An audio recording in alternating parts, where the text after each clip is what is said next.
All right, upon hearing this message, if you're in the chat, you have 2 minutes. 2 minutes to place your bets on who you think is going to make it to the finals. Is it going to be our Terran or is it going to be our Zerg?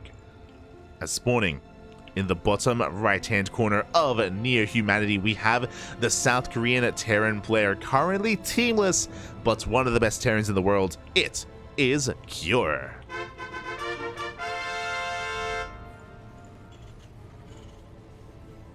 And spawning in the top left-hand corner, we have his opponent. We have the South Korean Zerg player going for the 15 hatch every game so far. This entire tournament, we've been seeing this 15 hatch opener representing Mystery Gaming. It is RagnaroK.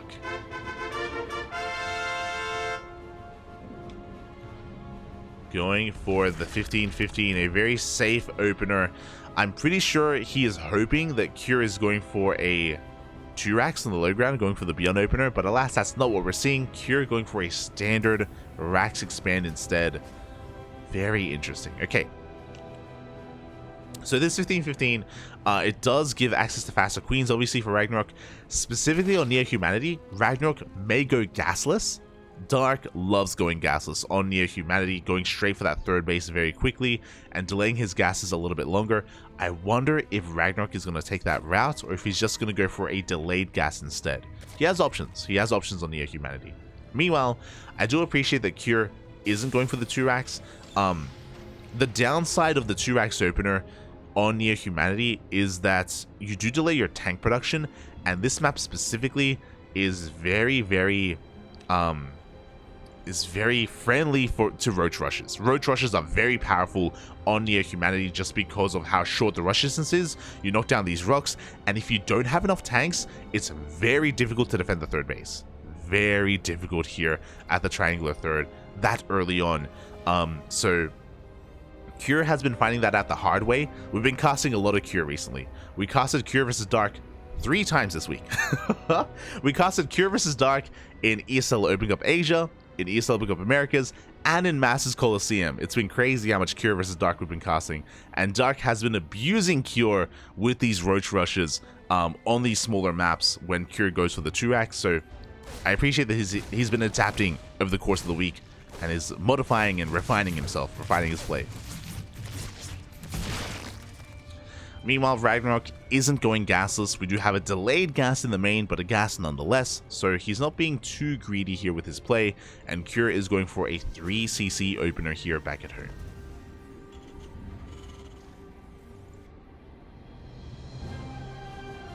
Oh. Speaking of roaches, we are going for a roach rush here from RagnaroK. Let's go. But Cure is... Oh, one moment.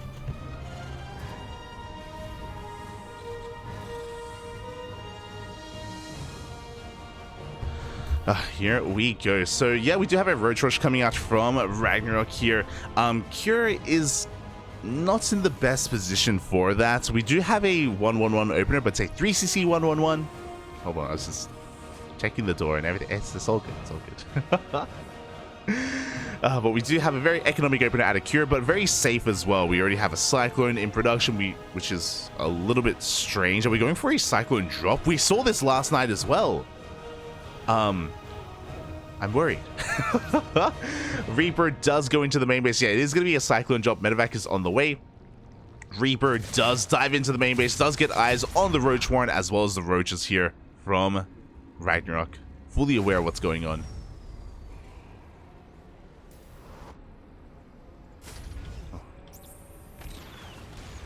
And now I'm a little bit concerned. I wonder how this is going to compare to these early game roaches.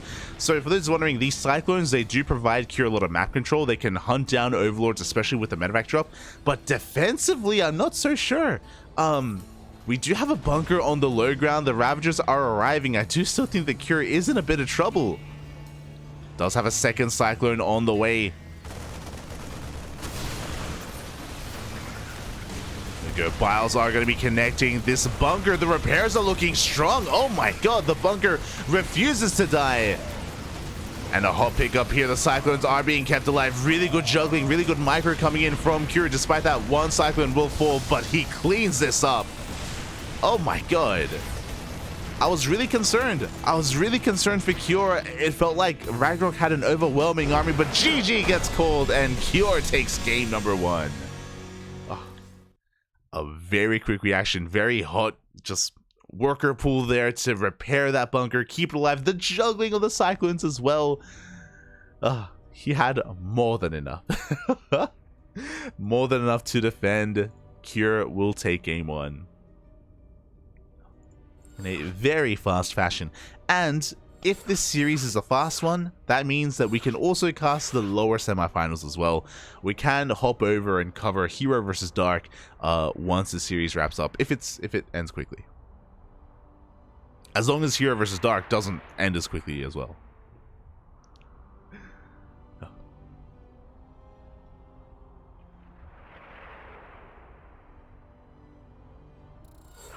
And here we go. We are loading on in.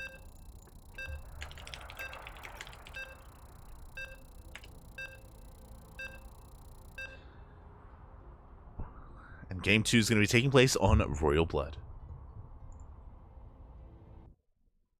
Catching up with the chat. Oh, you can juggle my side. I mean, mate, that was some smooth and sexy play out of Cure. Not gonna lie. Like, I feel like any lesser player, any worse control, and any other Terran would have died. Would have died then and there.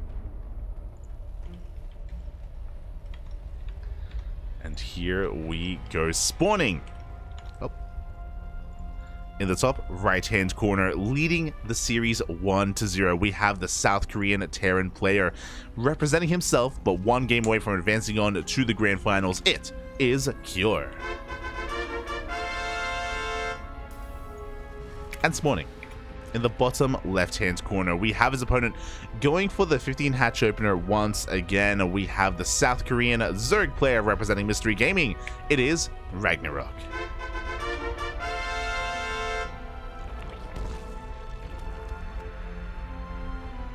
Here we go.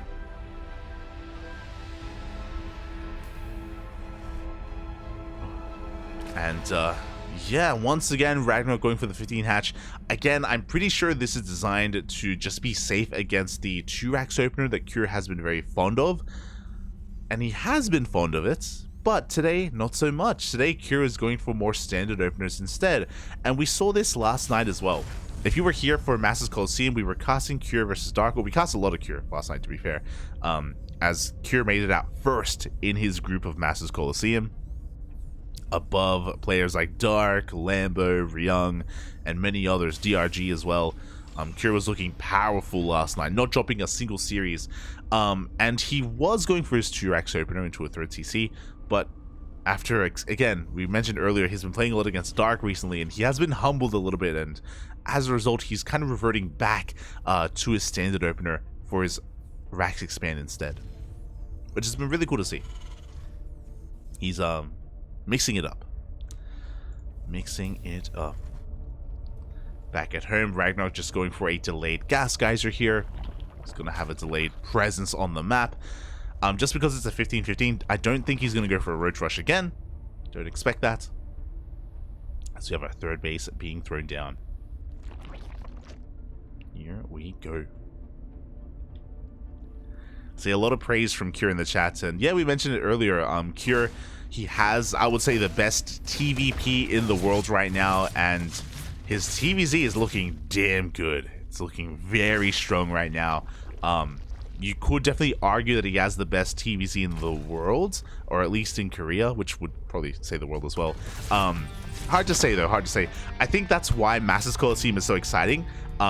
A lot of us, like myself, Asher, Yaku, we are all keeping our eyes on Cure to see how well he performs in Masters Coliseum and how far he goes. So far, he had a really strong showing in the group stage. The playoff bracket is going to be his next test. All eyes are on Cure. Meanwhile, the Reaper does dive into the main base, does avoid the initial queen. Oh, looking for some drone damage, doesn't quite get any yet. And he's going to be cornered. The queens should hunt it. Oh my god. Should hunt him down. Oh.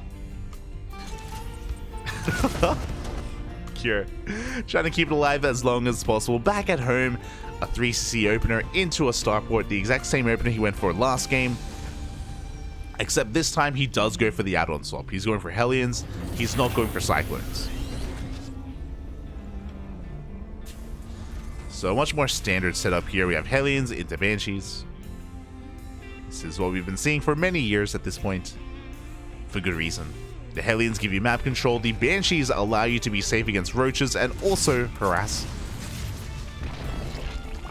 So far, good reactions out of RagnaroK, walling off with that Evo chamber.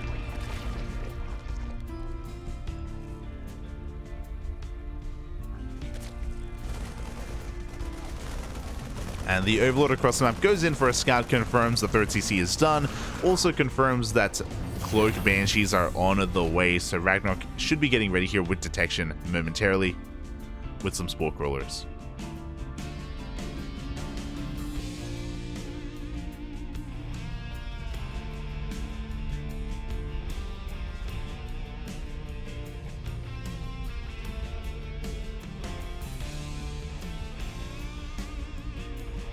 And things are going to be settling down a little bit. I know game 1 was really intense and really chaotic.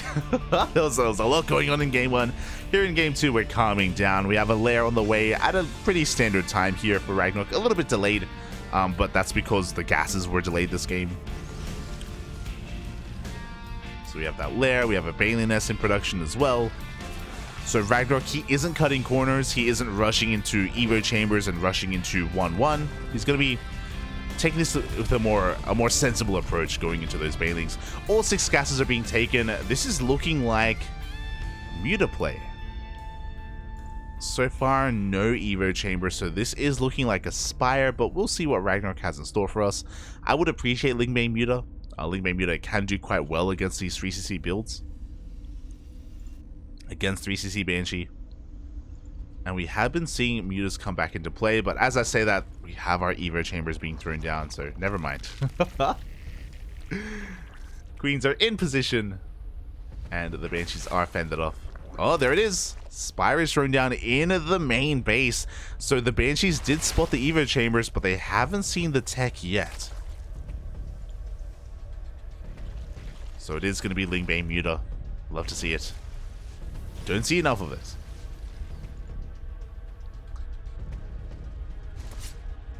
Now Queen's just going to be pushing back the Banshees and the Hellions.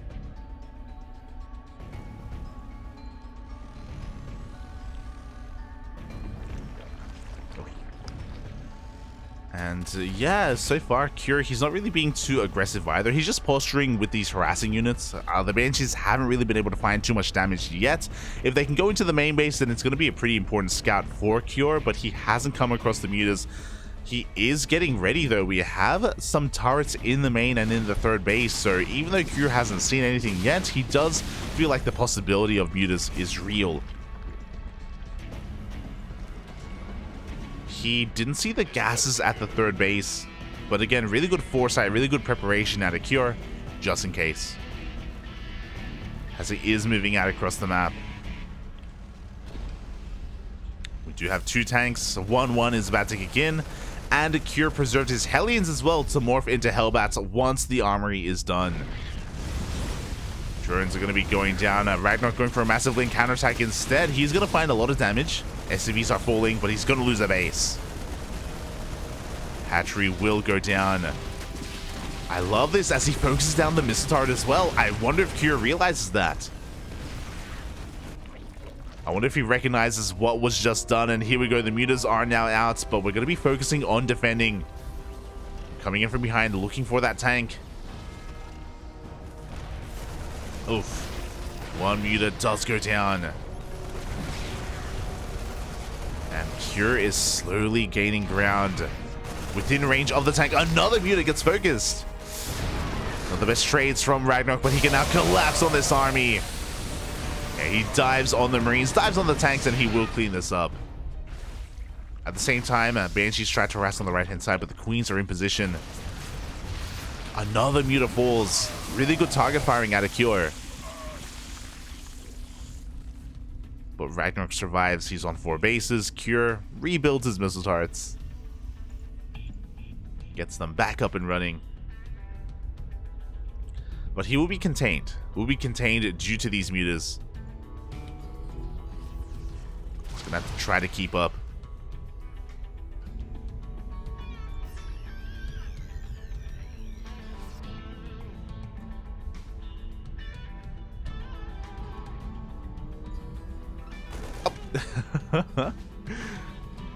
And yeah, RagnaroK just hasn't been able to find too much more damage with those mutas, and that's a lot of supply that won't be at home to defend. A lot of Lings are going for a counterattack as well. Kira's going straight for this base, and RagnaroK doesn't really have too much to hold on. Ugh. Yeah, he doesn't find a way in across the map, and this hatchery is gonna fall. That's getting low. Here comes the Ling Bane. Up. Yeah, we're going for a full surround on the Bio Army. Very good target firing, but the Marines will get cleaned up. God, that was close. Not the most efficient trade from RagnaroK, but he barely holds on to this hatchery. Speaking of, Banshee's going to be harassing and trying to contain RagnaroK to 4 bases. But the mutas are on the way. This hatchery should survive. Once again, just barely. These are 2 very low bases, and Cure is aware of that. He wants that base. He wants that hatchery. There we go. Changelings do spot the Bioforces. Cure has to be careful not to overextend, as he only has 1 tank with this. Looks like he's anticipating some muta movement, and yeah, the tank is going to go down. Cure just being a little bit too cheeky with that move. Did have to pull back. Behind this is getting into Widow Mines, into Thor production. The game is progressing. Up.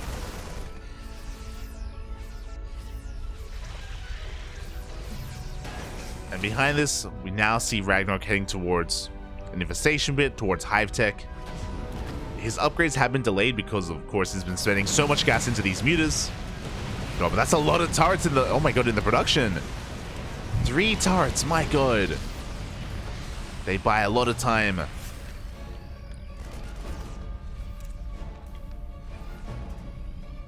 RagnaroK is forced back. Cure just really solidifying himself here on 4 bases now. Keeping up with the economy of RagnaroK. Refining his army.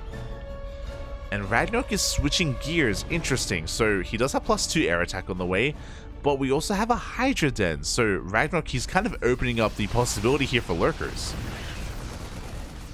which I do think would work well against Biomine. It's going to take a while to take in that direction though, but it's going to be there.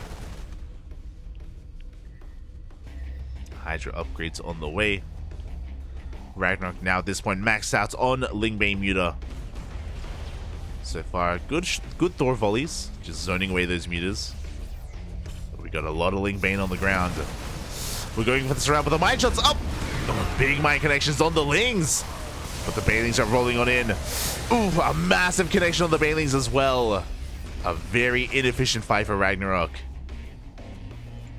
And that does create an opening on the left-hand side. This hatchery is gonna fall. The Marines, a sim on 4, take down the spines. The Queens, are they gonna get the base? They're going for workers instead. Yeah, they're gonna get it all. Banelings roll in. RagnaroK will clean this up. At the same time, Cure is sending in another army. He wants both bases at once, and he's gonna get them. Oh my god. Hot pickup as well. The Marines, even the Thors, managed to escape. God, he wants a 3rd hatchery. Is he gonna get it? Oh my god. Cure, calm down, Pop. We have a couple of Banelings rolling on in. The mutas collapse on this army, and it looks like RagnaroK will hold on to his center base. But Cure trading so well, dropping on the low ground. Focuses down that last Baneling. And again, just a very efficient trade. 25 workers, 2 hatcheries, and every single Baneling. And this is too much. Cure, he snowballed out of control. GG gets called. And Cure will take the series 2-0, advancing on to the grand finals. GG. Oh my god. Cure capitalizing on RagnaroK's mistake there. Both armies were maxed, you know, things were looking pretty even. And then things escalated very quickly. RagnaroK took 2 massive Widowmine shots to the face when he attacked on Kyr's side of the map. As soon as that happened, bam, Kyr counterattacked. He pushed out across the map on the left-hand side and on the right. Just snowballing out of control. One mistake is sometimes all it takes, and that was 2 big mistakes, 2 big mine shots on RagnaroK's army. And it took him a little bit too long to rebuild, to remax.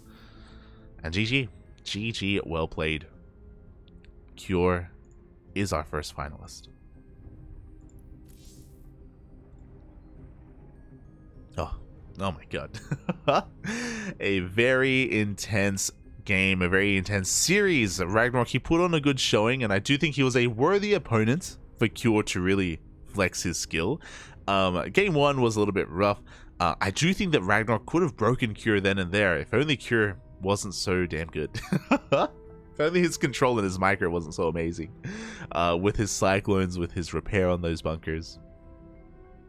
Here in game number 2, again, Kyr just, getting so much done with his multi-prong aggression.